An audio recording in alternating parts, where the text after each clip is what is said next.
Rebonjour. Donc, comme je vous disais ce matin, je travaille beaucoup donc, en exploration fonctionnelle et notamment, je m'intéresse beaucoup à l'IRM multiparamétrique et tout ce qu'elle peut nous apporter dans l'évaluation de la fonction rénale dans sa grande globalité et pas que le débit de filtration glomérulaire. Donc, un peu le rationnel du projet, la maladie de Kakirichi, on connaît tous, on en a tous entendu parler, mais personne ne sait ce que c'est. On sait que ça semble être une dilatation de microkystes au niveau des canaux collecteurs. On sait que ça donne souvent des altérations tubulaires, parfois des hypocituries, parfois des vraies acidoses tubulaires, des troubles de concentration, de la néphrocalcinose. On sait que ça donne des calculs. On ne sait pas si c'est une maladie génétique. Il y a quelques gènes qui ont été regardés, mais en fait, on ne sait rien. On sait juste que c'est des patients qui récidivent des calculs. On a tous des patients en dialyse qui sont étiquetés Kakirichi. Moi, j'émets toujours un doute sur le diagnostic de Kakirichi qui va en dialyse. Parfois, c'est des néphrocalcinoses et parfois, c'est avéré être des dents sur des néphrocalcinoses dont le diagnostic initial était faux. Avant, on faisait une UIV pour faire un diagnostic de Kakirichi, sauf que plus personne ne sait faire les UIV, plus personne ne sait lire les UIV. Donc, on s'est un peu tourné vers le scanner injecté temps tardif avec furosémide. Mais encore une fois, si on écoute, nous, on a un excellent radiologue qui est très spécialisé dans le rein. Il dit, bon, une fois sur deux, on ne verra pas ton calcul précaliciel.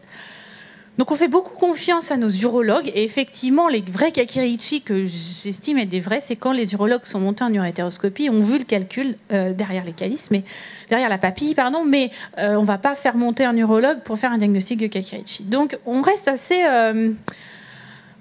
mauvais dans le diagnostic. Et on a quand même des patients chez qui on a ce diagnostic parce qu'on n'a que ça et qu'on éthique Kakirichi qui vont progresser dans la maladie rénale. Donc, comme je vous disais, moi, je m'intéresse beaucoup à l'imagerie fonctionnelle pour beaucoup de raisons, parce qu'on peut regarder les deux reins, parce que c'est non invasif, parce qu'on peut avoir beaucoup de paramètres.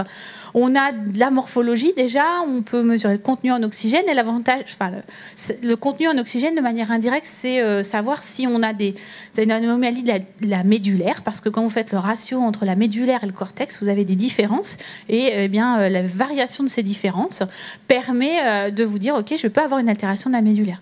On peut faire du mapping, on peut faire de la diffusion, qui est vraiment une manière de regarder la fibrose, et de l'ASL pour la perfusion, non validée en néphro pour l'instant, mais c'est énormément en train d'évoluer.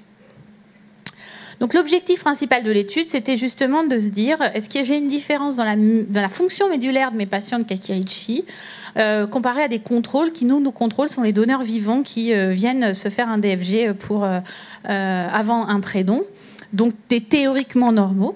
Matché, âge, sexe. Donc on a mis en critère principal le BOLD parce que c'est vraiment une manière pour nous de voir vraiment la médulaire. Alors c'est une manière, est-ce que ces patients ont une altération rénale et est-ce que grâce à ces anomalies associées aux autres qu'on peut avoir, est-ce que ça peut être un argument de plus diagnostic pour diagnostiquer le Kakirichi? Donc il y a vraiment deux enjeux, et diagnostic et aussi de diagnostiquer les préaltérations rénales qu'on pourrait rencontrer avant des patients qui vont réellement évoluer. Donc voilà, ça c'était les objectifs. À la question, est-ce que vous avez des résultats? Plutôt que... Alors non, pardon, la méthodologie.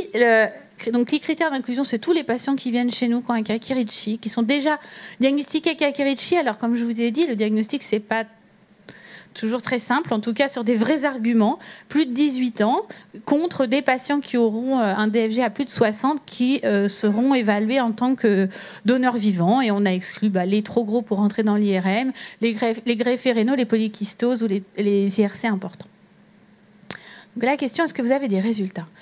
Donc ça fait 1 an que j'ai obtenu la bourse et je trouve que cet appel à projet résume parfaitement toutes les embûches qu'on peut avoir dans la recherche, et que la recherche, c'est qu'une question de patience et d'énergie, et que pour arriver à débuter une étude, il faut déjà passer par beaucoup d'étapes. Et donc je vous ai résumé un peu les résultats obtenus dans la difficulté pour essayer de monter un projet. Donc on a eu le résultat de la bourse en décembre, en janvier 2021, chose que j'avais quand même déjà anticipée par l'écriture d'un CPP. J'ai glorieusement dit à ma DRCI que j'avais reçu 15 000 €. Et là, on m'a dit « Ah oui, mais alors, il y a une petite ligne dans l'appel à projet ORCID qui dit que c'est soumis à bilan financier. Donc, ça signifie que vous ne pouvez pas dépasser d'1 centime le budget que vous nous aurez listé. » Mais madame, maintenant, les projets ne se font que sur des ICRF électroniques. Vous en avez donc pour 4 000 €. Mais madame, vous devez avoir un statisticien. Vous en avez donc pour 4 000 €. Bon, bref, on arrivait aux 15 000 € avant même d'avoir commencé à payer les IREP. Donc, il a fallu argumenter pour pouvoir faire tout rentrer dans le budget. Parce que soumis à l'obtention, et donc ils ont refusé de signer jusqu'en mars ou avril. Je crois même que la fin réellement était actée en juillet pour recevoir l'argent, jusque mon hôpital accepte de recevoir l'argent. Alors que j'avais obtenu une bourse. Donc déjà, c'est un peu bizarre quand même. Ensuite, j'avais écrit le CPP. Et quand j'ai voulu soumettre, on me fait, donc c'est une IRM non injectée, qu'on rajoute un bilan biologique. Facile. Et on me dit, non, madame, c'est un RIPH1, c'est-à-dire que vous allez tester un DM, un device, medical device, un dispositif médical, merci.